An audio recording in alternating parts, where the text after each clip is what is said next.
नमस्कार. आज पुन्हा एकदा एक नवीन माहितीपूर्ण व्हिडिओ घेऊन मी आपणा सर्वांचं स्वागत करते. आज श्रावण अमावस्या म्हणजेच महाराष्ट्रातील बैलपोळा आणि कर्नाटक, तामिळनाडू या राज्यांमधील बेंदूर हा सण. सण एकच पण नावं वेगवेगळी. श्रावण अमावस्येलाच पिठोरी अमावस्या किंवा मातृदिन असेही आपण म्हणतो. किती नवल आहे ना? भारत देशामध्ये अनेक जाती, धर्म आणि पंथांचे लोक राहतात. त्यामुळे आपल्या देशात नेहमीच सर्वच गोष्टींमध्ये विविधता आहे. विविध सण आपण साजरे करतो. मुख्य म्हणजे आपल्या देशात सणांप्रमाणेच आपण पशुपक्ष्यांसाठी, पाळीव प्राण्यांसाठी सुद्धा सण साजरे करतो. हीच आपली परंपरा आहे. हिंदू धर्मात श्रावण महिन्याला खूप महत्त्व आहे. हे आपण आमच्या मागच्या व्हिडिओत पाहिलंच असेल आणि ज्यांनी नसेल बघितलं तर हिंदू संस्कृती आणि स्त्री या चॅनलवर जाऊन श्रावण मास हा व्हिडिओ नक्की पहा किंवा डिस्क्रिप्शन बॉक्समध्ये देखील मी लिंक देत आहे, त्यावर क्लिक करून श्रावण मास हा व्हिडिओ जरूर पहा. तर सण, उत्सवांचा महिना म्हणून आपण श्रावण या महिन्याला ओळखतो आणि याच श्रावणातील शेवटचा सण म्हणजेच बैलपोळा.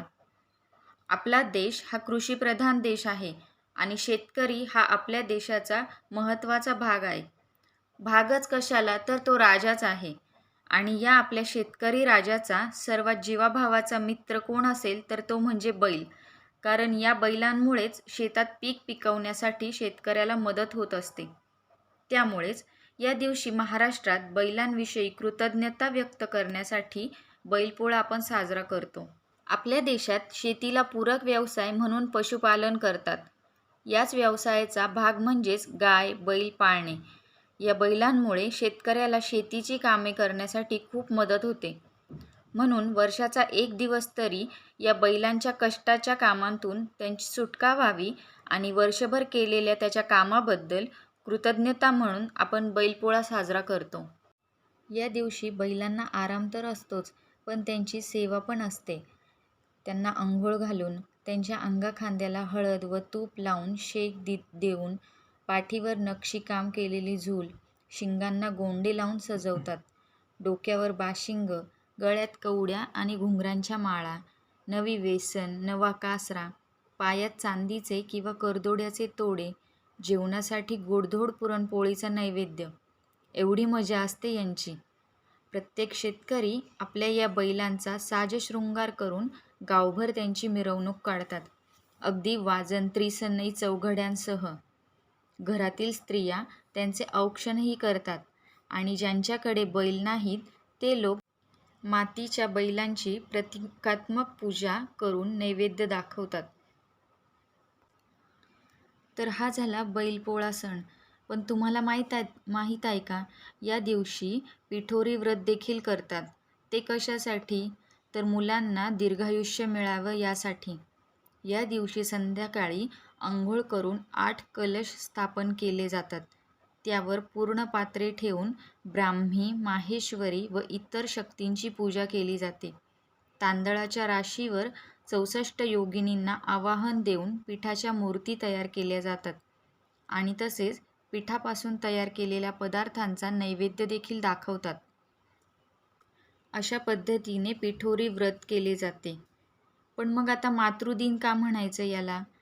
तर हा सण स्त्रीला सौभाग्य देणारी तसेच पुत्र-पौत्रवती बनवणारी ही अमावस्या, म्हणून तिला मातृदिन असे म्हणतात. पण आपल्याला फक्त मे महिन्यातील वर्ल्ड मदर्स डे एवढंच माहीत आहे. देवाने आई कशासाठी बनवली? तर तो प्रत्येक ठिकाणी जाऊ शकत नाही म्हणून. आई या 2 शब्दातच प्रेम, वात्सल्य, माया, ममता, शिस्त असे अनेक भाव आपल्याला दिसतात.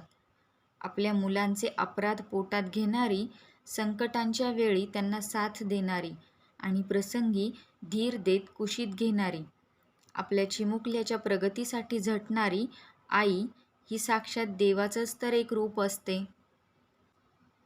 आई ही केवळ बालकाची नाही तर त्याच्या संस्कारांची पण जननी असते. अशी ही आई हे पिठोरी व्रत करून आपल्या मुलांच्या सुखशांतीसाठी प्रार्थना करते. म्हणून या दिवसाला मातृदिन असे म्हणतात. म्हणूनच आपल्या पुराणांमध्ये म्हटले जाते की जननी जन्मभूमीश्च स्वर्गादपि गरीयसी, म्हणजेच माता आणि मातृभूमी हे स्वर्गापेक्षाही अनमोल आहेत. तर ही माहिती आवडली असल्यास लाईक आणि शेअर करायला विसरू नका. आणि हिंदू संस्कृती आणि स्त्री या आमच्या चॅनलला देखील नक्की सबस्क्राईब करा. धन्यवाद.